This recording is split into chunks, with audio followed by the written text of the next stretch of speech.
Hello viewers, আসসালামু আলাইকুম। Travel মাই হবি চ্যানেলের পক্ষ থেকে সবাইকে আন্তরিক শুভেচ্ছা।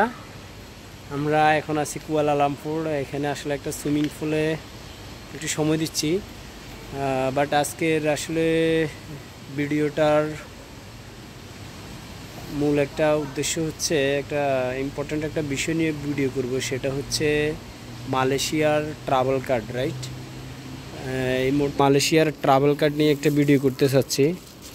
সেটা হচ্ছে আপনি যদি সিঙ্গাপুর যোগে মালয়েশিয়াতে আসতে চান, বিশেষ করে ল্যান্ড বর্ডারে, তাহলে আপনার most of the important documents হচ্ছে আপনার মালয়েশিয়ার ট্রাভেল কার্ড।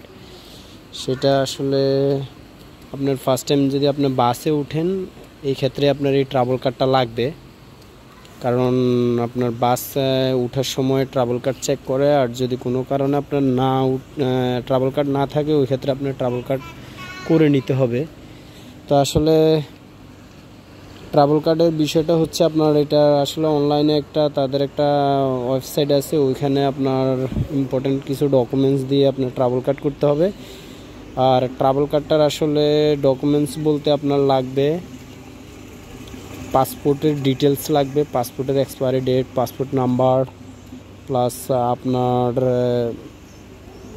আপনার এখানকার হোটেল বুকিং লাগবে। মালয়েশিয়া আপনি কোন হোটেলে থাকবেন ওই হোটেল বুকিংয়ের কপি লাগবে, হোটেলের অ্যাড্রেসটা লাগবে,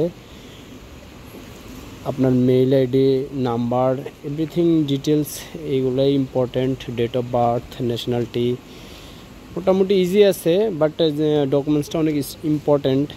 তো আমি আসলে ব্যক্তিগতভাবে অনুরোধ করব, আপনারা যারা মালয়েশিয়া আসবেন সিঙ্গাপুর হয়ে, তো এই ট্রাভেল কার্ডের বিষয়টা অবশ্যই মাথায় রাখবেন, তাহলে আপনার এখানে আসতে আর হ্যাসেল হবে না।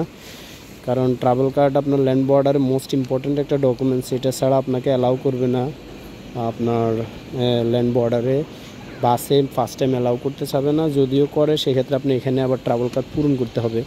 তো এই বিষয়টা যদি আপনার না জানা থাকে টোটালি, তাহলে আপনার ফার্স্ট টাইম এটা আসলে পূরণ করতে একটু কনফিউশন বোধ করবেন। সো আমি ব্যক্তিগতভাবে মনে করি এই ট্রাভেল কার্ডটা আপনারা বাংলাদেশ থেকে রেডি করে আনা ভালো। আর কোনো কারণে যদি না আনতে পারেন, সেটা কিভাবে পূরণ করা যায় বা এটার ওয়েবসাইটটা মিনিমাম যেই কারো বন্ধুবান্ধব সাথে যোগাযোগ করে বা কোনো এজেন্সির সাথে যোগাযোগ করে ওয়েবসাইটটা অবশ্যই নিয়ে আসবেন। আর কিভাবে পূরণ করতে হয় সেটা না হয় একটু ধারণা নিয়ে আসবেন, এটা আপনাদের জন্য অবশ্যই বেটার। আর আপনারা আসলে ট্রাভেল কার্ডটা আরেকটা দিক হচ্ছে, এটা আসলে 2 দিনের বেশি ডেট অ্যালাউ করে না। আপনি মালয়েশিয়ার যেই দিন ঢুকবেন, এর 2 দিন আগেই ট্রাভেল কার্ডটা আপনার অনলাইনে 2 দিন ডেট অনলি শো করে। আর আপনার যেদিন মালয়েশিয়া ঢুকবেন, এর 2 দিন আগে এটা পূরণ করা লাগবে। সো এই ট্রাভেল কার্ড অনেক বেশি আগেও করা যাবে না। তো এই জিনিসগুলো একটু সতর্কতার সাথে মাথায় রাখবেন।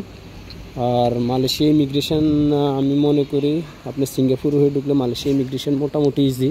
তারপরও যদি আপনার যে ডকুমেন্টসগুলো লাগে, বিশেষ করে আপনার সাথে ডলার, আপনার হোটেল বুকিং, আপনার ট্রাভেল কার্ড, এই 3টা ডকুমেন্টস অবশ্যই নিজের সবসময় অ্যালার্ট রাখবেন। আর মালয়েশিয়া ভিসা, এই 3-4টা ডকুমেন্টস হচ্ছে মোস্ট ইম্পর্ট্যান্ট, এগুলো অবশ্যই অ্যালার্ট রাখবেন। ইনশাল্লাহ পরবর্তী ভিডিওতে আবার কথা হবে ইনশাল্লাহ।